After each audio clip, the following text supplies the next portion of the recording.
um pouco de conhecimento desse salmo, para que você possa se guiar por ele e entender que, como igreja unida, é o que o Senhor pretende entre nós.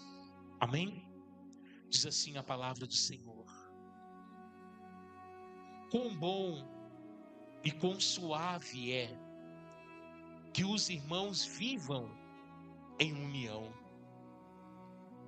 Como óleo precioso sobre a cabeça, que desce sobre a barba de Arão, e que desce a orla das suas vestes. É como o orvalho de Hermon, que desce sobre os montes de Sião, porque ali o Senhor ordena a bênção e a vida para sempre. Amém? Poder se assentar em nome do Senhor Jesus.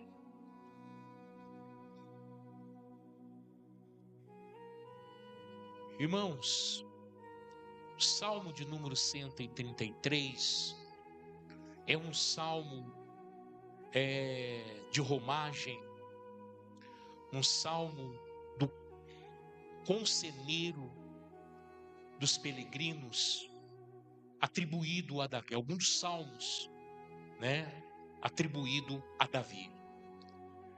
Esse salmo, ele era um salmo, um cântico, que quando os peregrinos, por 3 vezes ao ano, eles saíam de toda a parte de Canaã para se dirigir aos montes de Sião, a cidade já edificada, Jerusalém, para poder sacrificar ao Senhor, para poder levar as suas ofertas.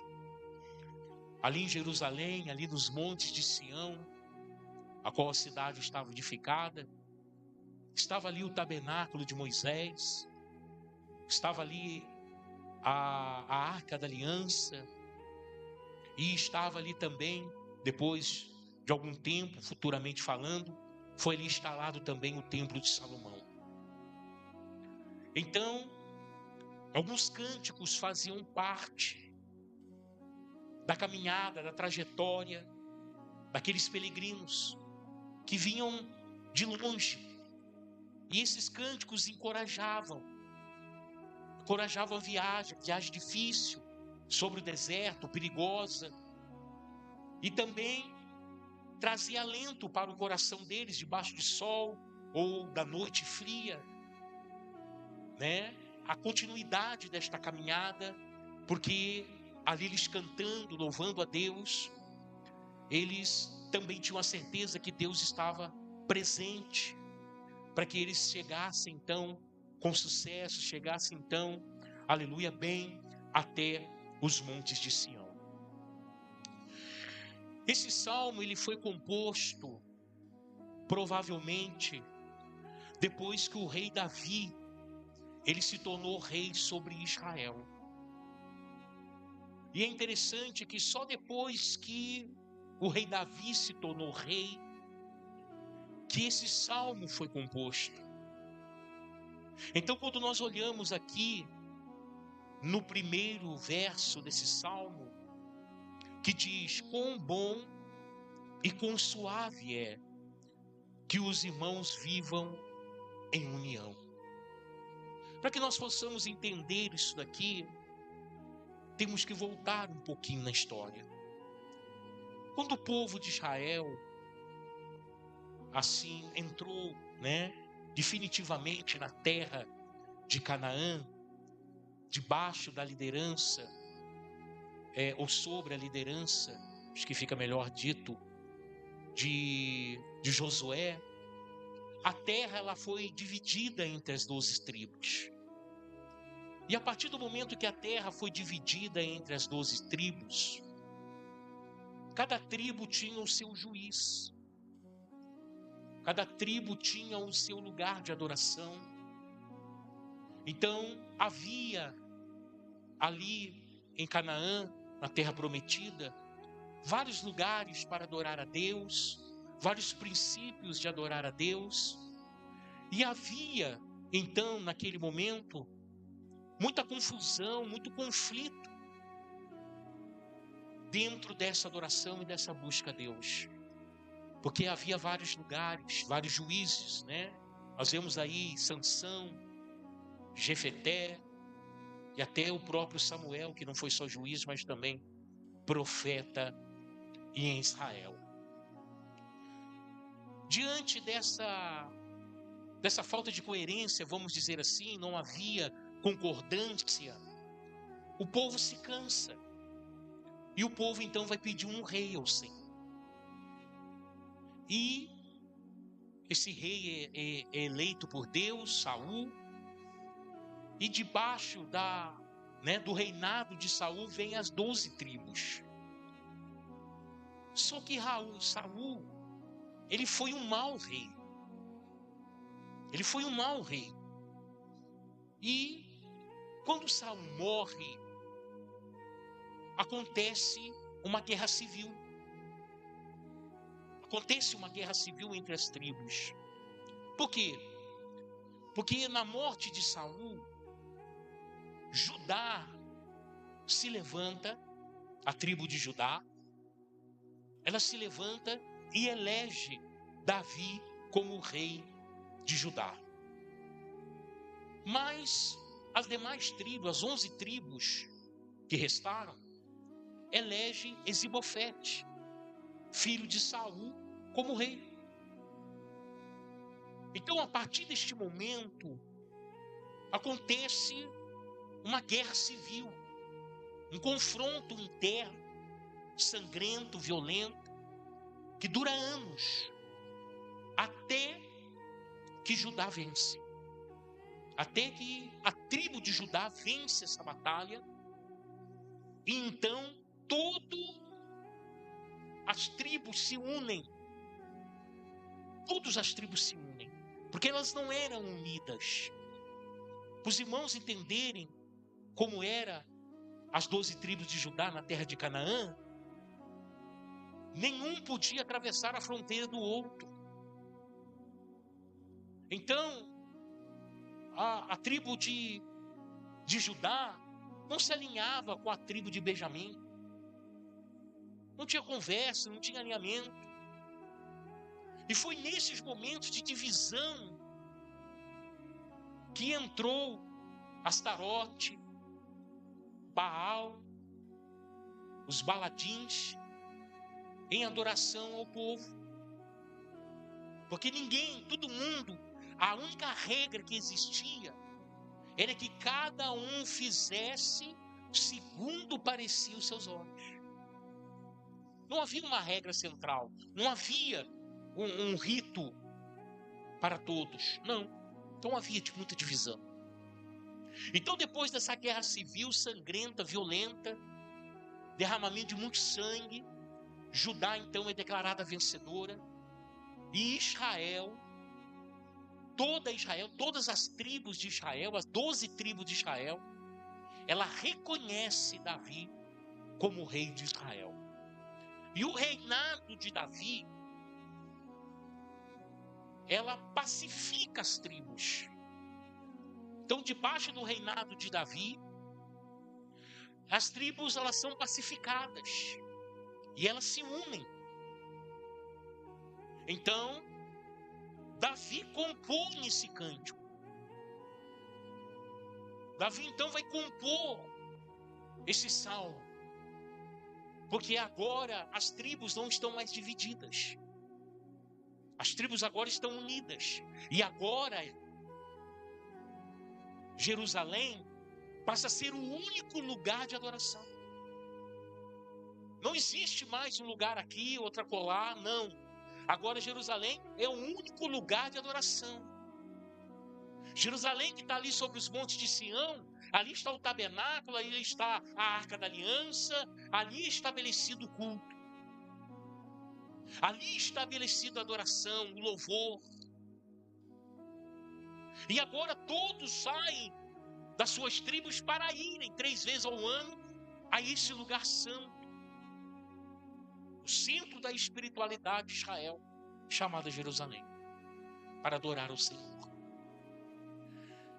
Então, quando nós analisamos o Salmo, e o Salmo diz: quão bom e quão suave é que os irmãos vivem em união. A união que Davi está dizendo aqui é exatamente isso que eu expressei para vocês.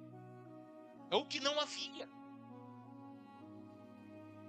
Essa união não era uma união política, mas era uma união também espiritual. Porque agora não havia divisão entre Israel.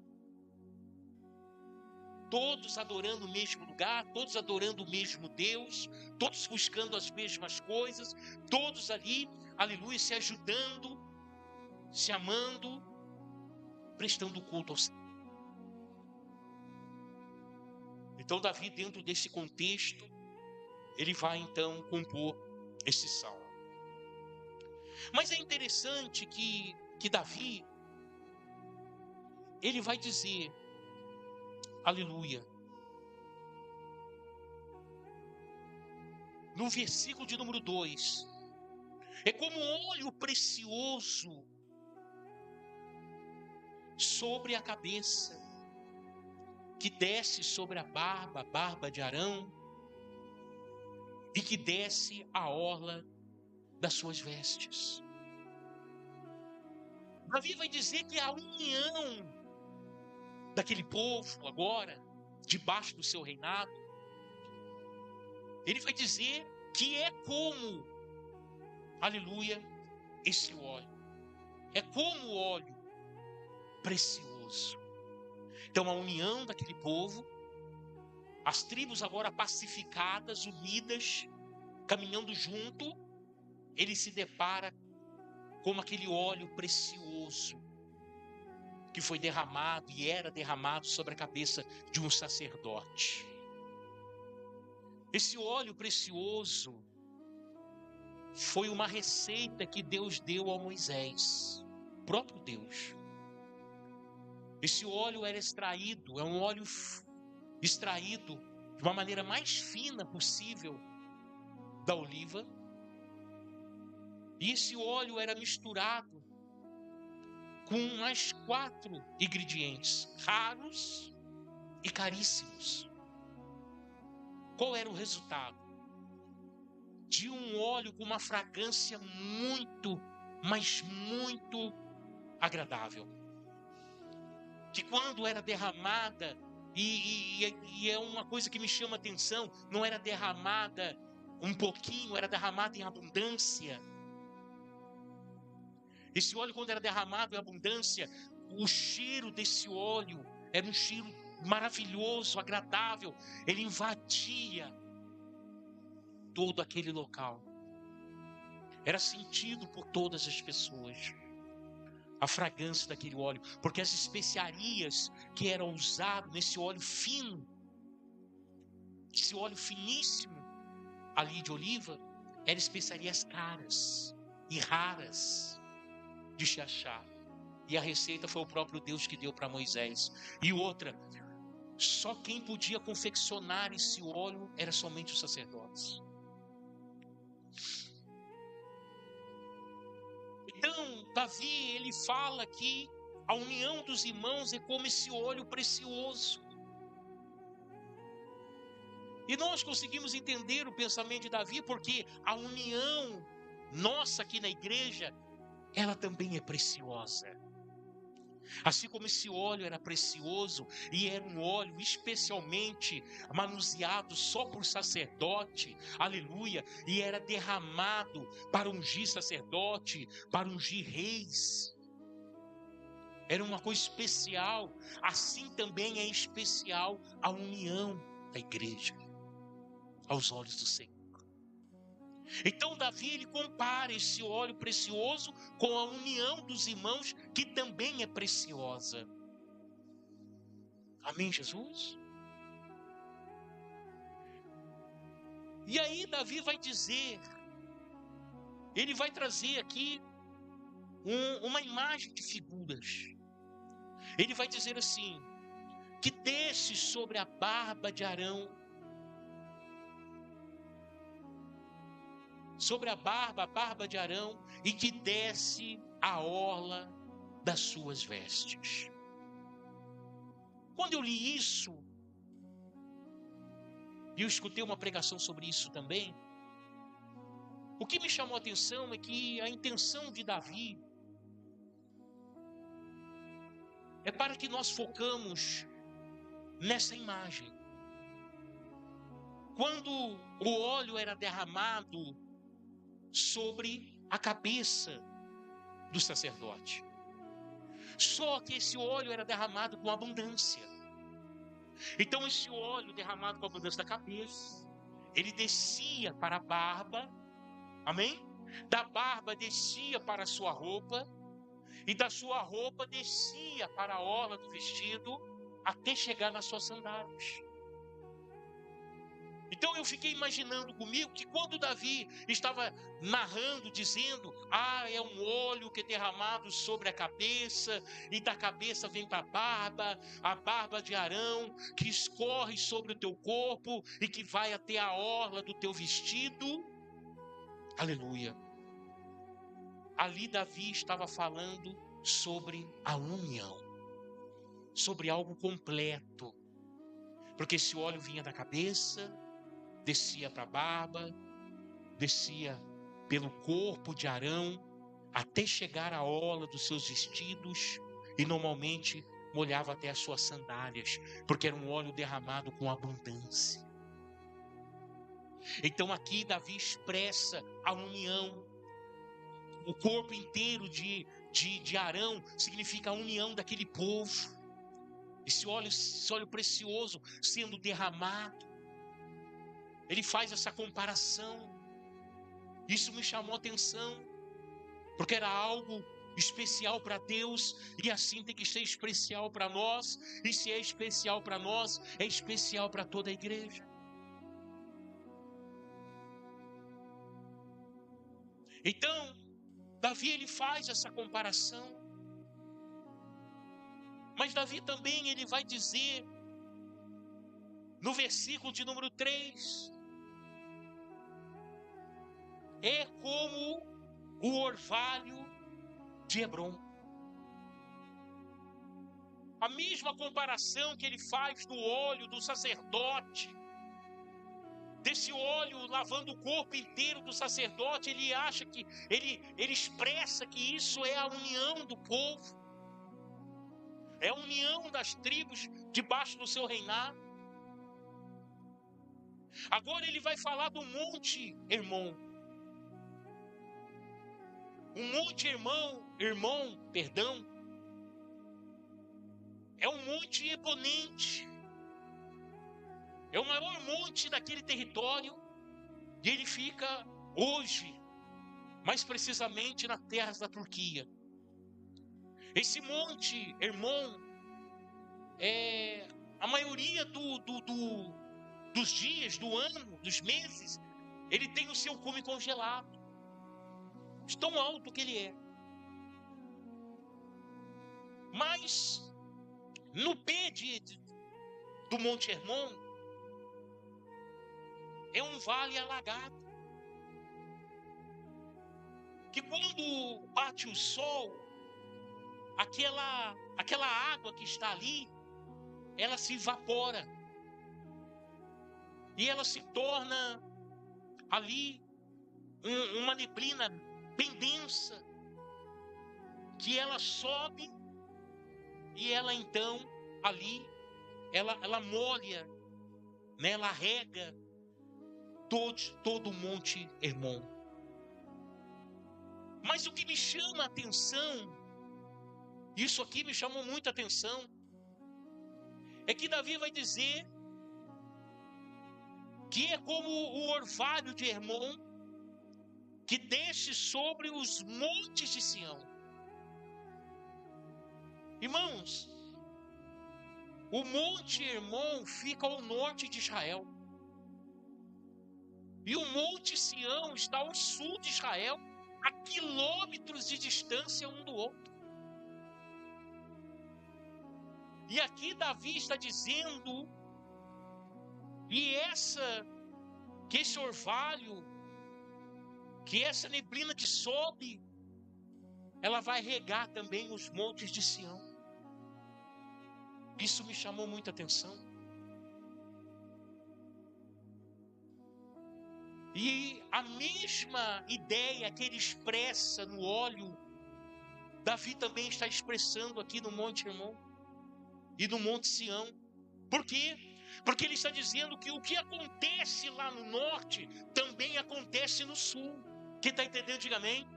Que o mesmo agir, aleluia, a mesma união, o mesmo apreço, o mesmo cuidado, o mesmo amor também está acontecendo, não importa a distância. Por quê? Porque as tribos estão pacificadas debaixo do seu reino.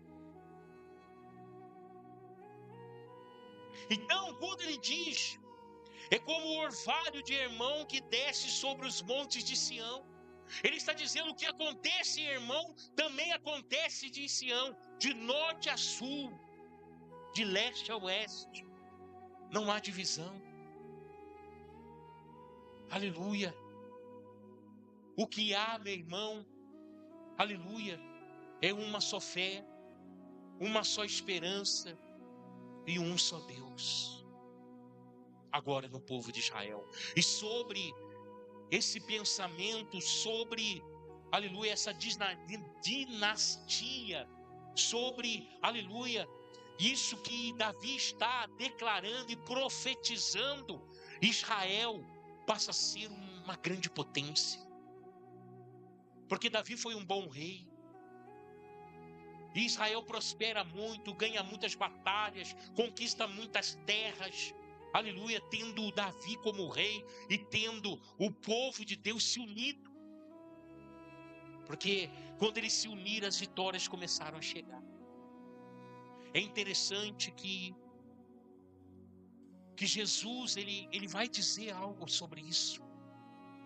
Jesus vai dizer: andarão dois juntos se um não tiver de acordo. Jesus também disse: se Deus estiver em casa, e vão vigia a sentinela. Jesus está dizendo da unidade. Jesus está dizendo sobre a união, sobre a pacificação entre homens, sobre o mover do Espírito Santo no nosso meio, porque é através do Espírito Santo que nos une. É o Espírito Santo que nos faz ser irmãos uns dos outros. Então, Davi, ele expressa a mesma ideia do óleo, ele expressa também, aleluia, do monte, dizendo que há união, dizendo que há apreço, dizendo que há um só Deus sendo buscado. Aleluia. E ele então vai declarar que desce sobre Sião, sobre o monte Sião, porque ali o Senhor determina a bênção e a vida para sempre.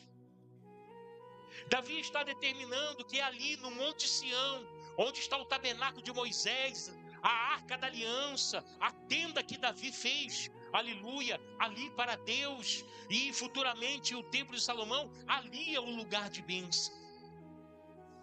Ali é o lugar onde Deus ordena a bênção, onde Deus ordena a vida. E eu quero dizer para os irmãos que hoje esse lugar é a igreja do Senhor Jesus Cristo.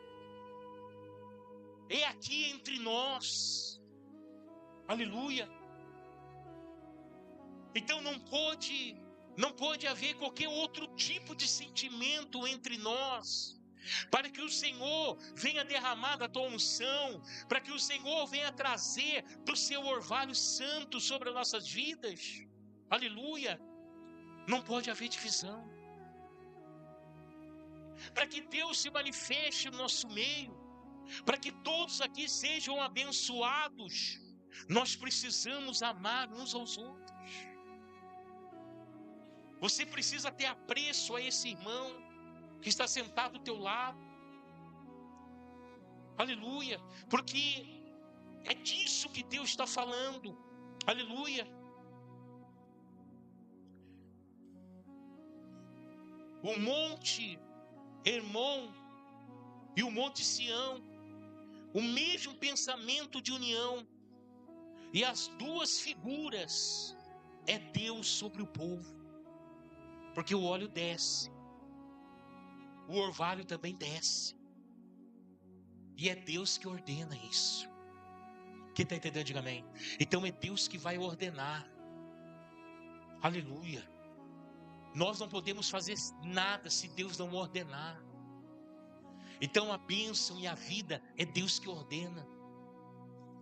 E Ele, com certeza, aleluia, tem o prazer, tem a alegria de ordenar, aleluia, a bênção e a vida sobre nós.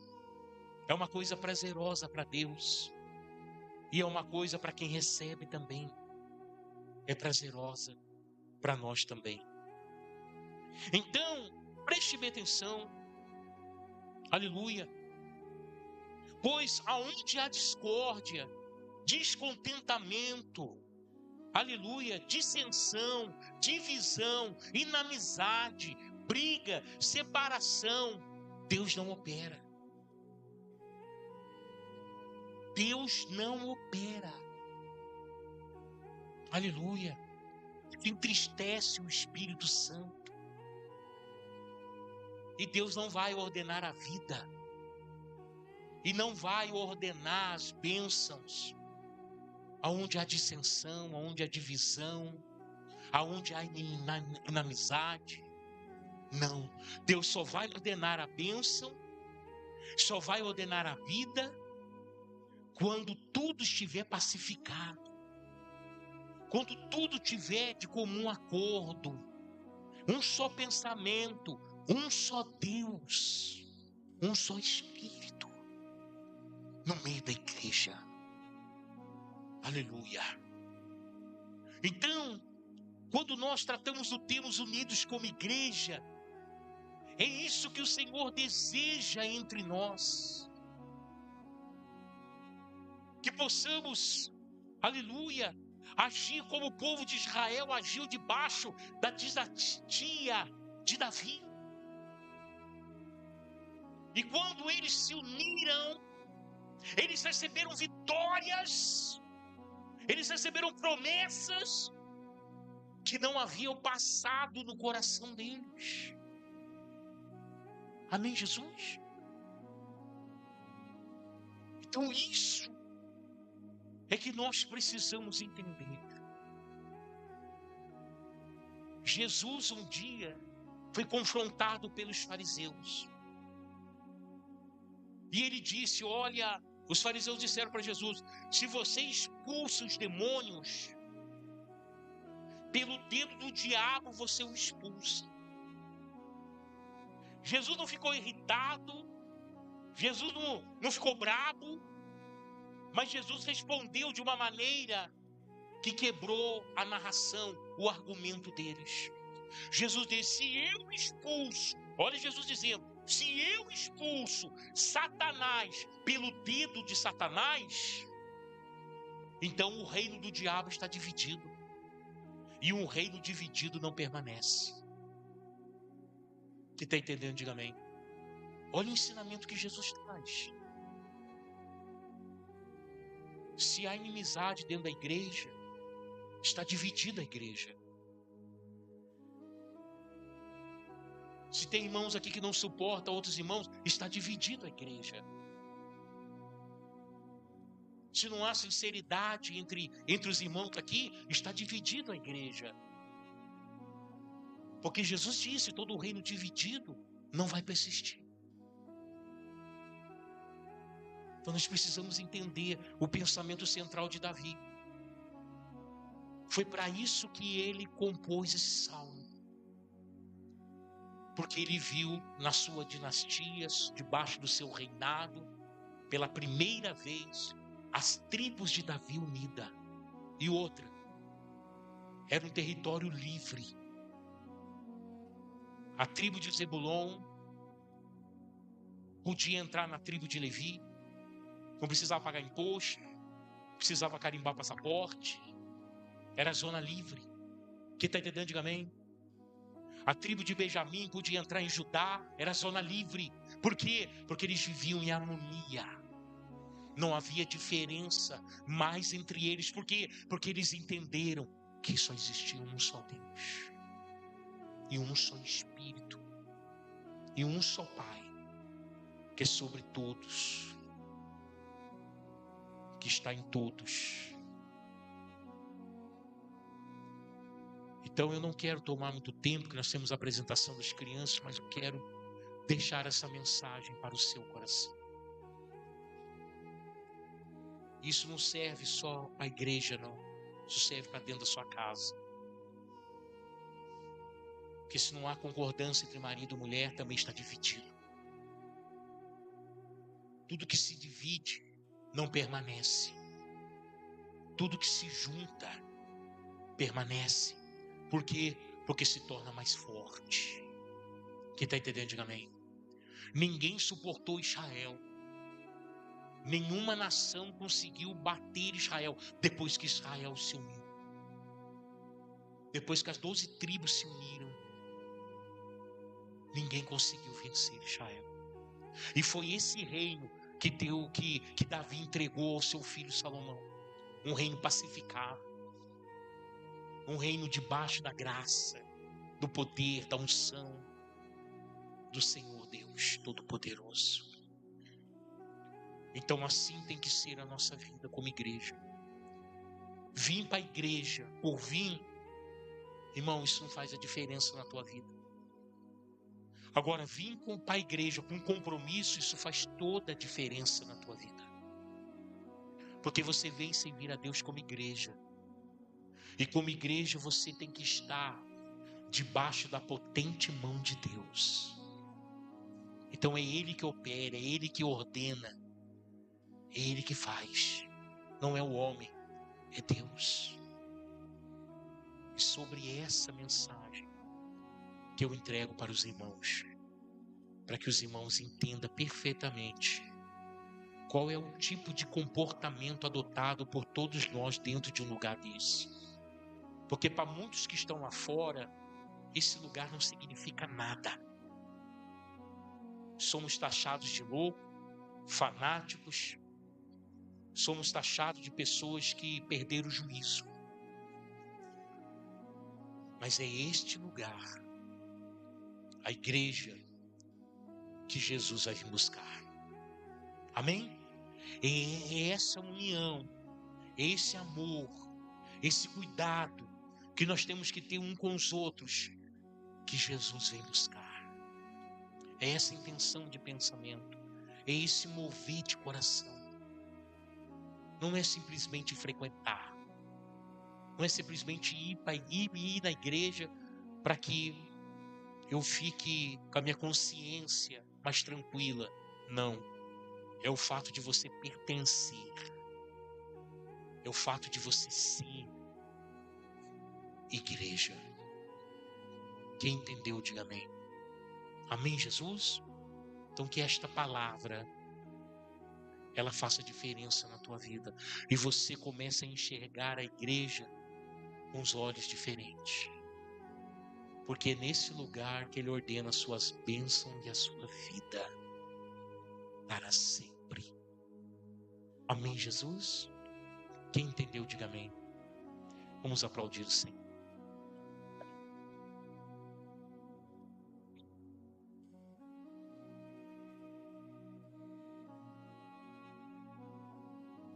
Se coloca de pé.